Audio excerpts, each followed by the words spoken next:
Hello, my name is Kenton and welcome to the Art of Fatherhood. Today we're looking at how to develop your own homeschool curriculum. This is actually a pretty big topic, so I'm just going to touch on a couple things today. And really touch on one major thing. And the key to developing your own homeschool curriculum, or any curriculum for your child, is to know the end that you're aiming for. How do you want your children to be when they are an adult? What does that vision look like in your head? If you know that, then you simply put in the pieces to get your child to this place. And so that's what we're going to look at today, is looking at that vision ahead. How do you want your child to be when they grow up? What does that look like? And I'm simply going to tell you what we want for our family, and maybe I'll give you some ideas for yours. So when my wife and I look at what we want for our children, there's a few things that we want them to be when they grow up as an adult. Probably not one of the number one things is that we want them to be able to think. There is so much stupidity in this world of people that can't seem to think through arguments, the amount of garbage that is on Facebook and on the internet. So we want our kids to be different than all of that and to be able to think.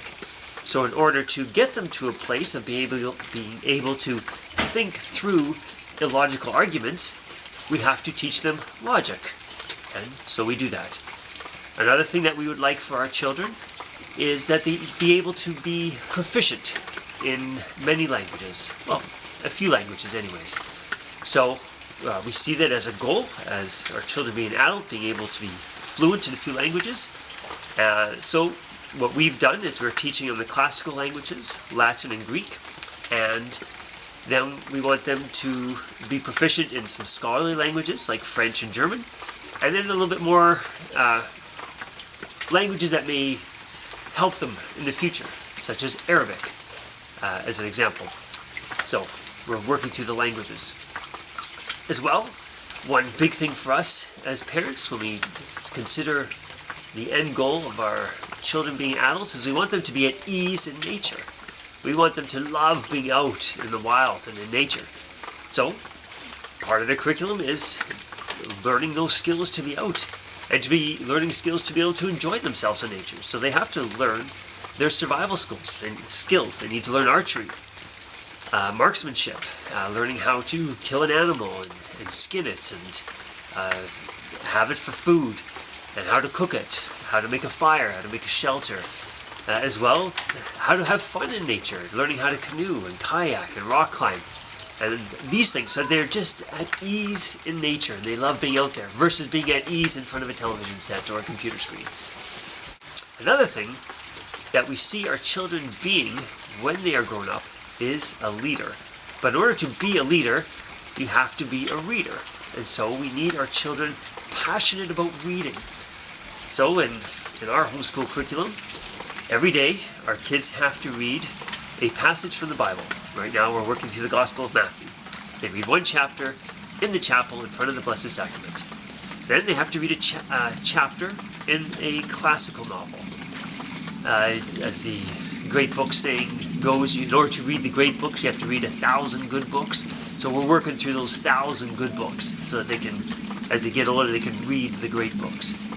And they have to read a chapter in a historical fiction based on the history that we're learning at that time. And then they have to read something in current events. So right now what we're doing is we get a National Geographic subscription. Each of the kids takes an article out of it and they read it and then they present it at the dinner table. And they have to present the article, they have to present the author of the article, the bias that they have, and then they have to give their own opinion on what they think of that, and then we have a discussion on it. And then they have their own private reading on the side.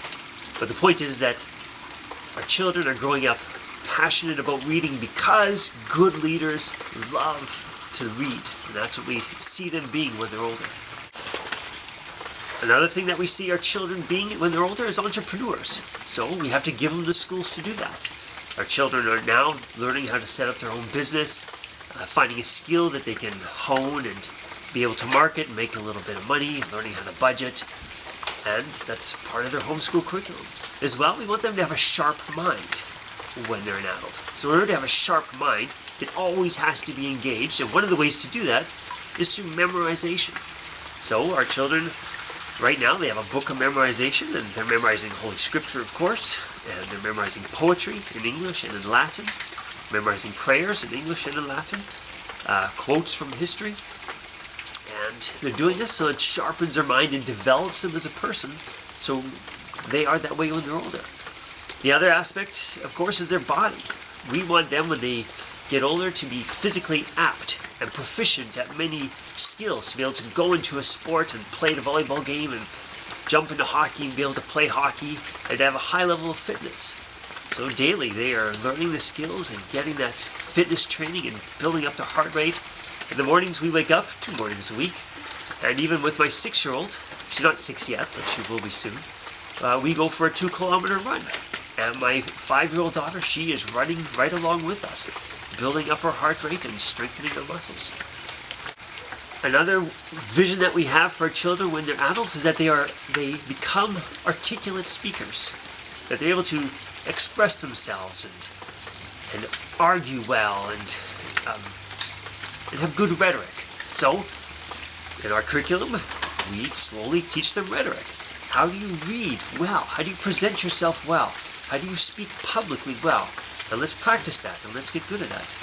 And of course, and this is on another video of mine, we are educating our children for leisure.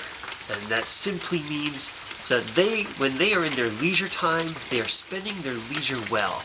Because as Aristotle and Plato teach us, that if you are not trained for leisure, if a society is not trained to spend their leisure time well, that society will fall. And so, in doing that, they take piano lessons, they take theater and drama, some art, and they're learning how to spend their leisure time well.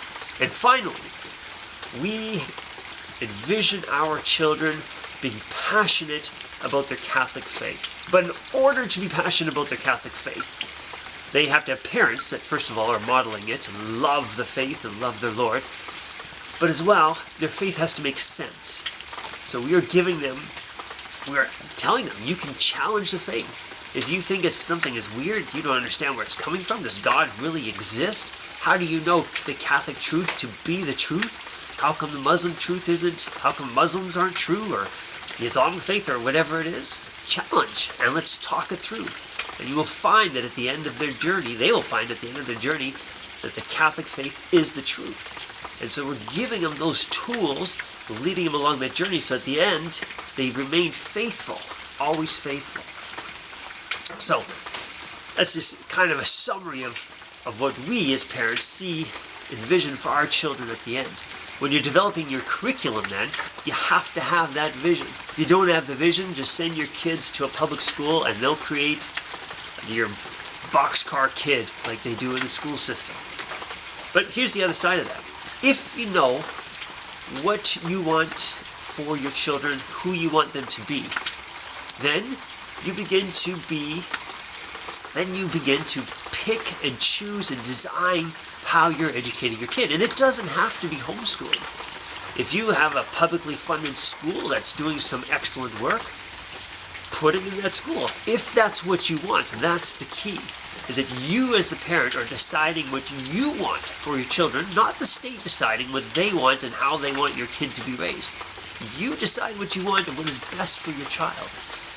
Now I know, for example, I'm teaching a girl right now in a homeschool cooperative sort of situation. She's in a publicly funded school system, but her mother has decided that they do not teach writing very well. So she pulls her out of the school for the whole day, and I teach her for the day. Now that's the parent being the primary educator. She takes a look at what she wants for her child. She decides, I like what the school is doing here. I don't like how they're doing this. I will pull her out and find another option for her. So, once you've envisioned what you want for your children, what that end goal is, what their telos is, what you want them to be, then you begin to look at that curriculum that's going to get you to that goal, and then you find the strategies to implement it. And that is how to design your own curriculum. Now the hard part is probably because we all have a vision of how we see and how we want our children to grow up to be. The hard part is going to be doing that research.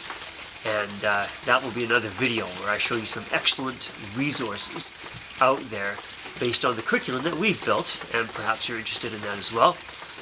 And we'll carry on in that vein. So, as I always end off, be always faithful to your God and to your family and to your faith. This is Kenton Biffert for The Art of Fatherhood. If you enjoy these videos, share it. Check out my website at theartoffatherhood.ca. Semper Fidelis.